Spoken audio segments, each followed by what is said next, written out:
In questi anni stiamo assistendo a fenomeni come l'aumento della temperatura media, la diminuzione delle piogge e la conseguente emergenza idrica.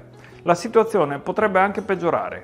Questi fenomeni portano a ripensare al modello di agricoltura.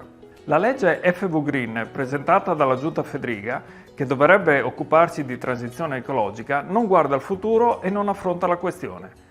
C'è la necessità di adattarsi ai cambiamenti climatici anche in agricoltura, con l'obiettivo di arrivare alla coltivazione di specie più adatte alle nuove condizioni. Tra queste c'è anche la canapa.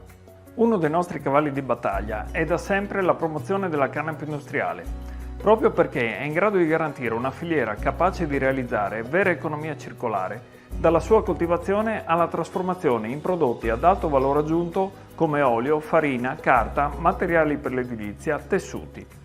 La nostra proposta è di formare gli agricoltori e gli addetti alla sua lavorazione. Inoltre, sostenere l'attività di ricerca e la creazione di un centro regionale di prima trasformazione. In questo modo contribuiamo alla crescita del sistema economico locale in un'ottica di sostenibilità e circolarità della produzione.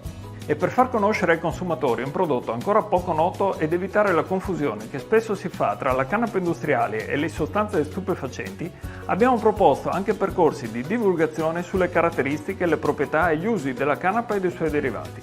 In aula siamo rimasti spesso inascoltati. Aiutateci a portare la vostra voce in Consiglio regionale per raggiungere tutti questi obiettivi.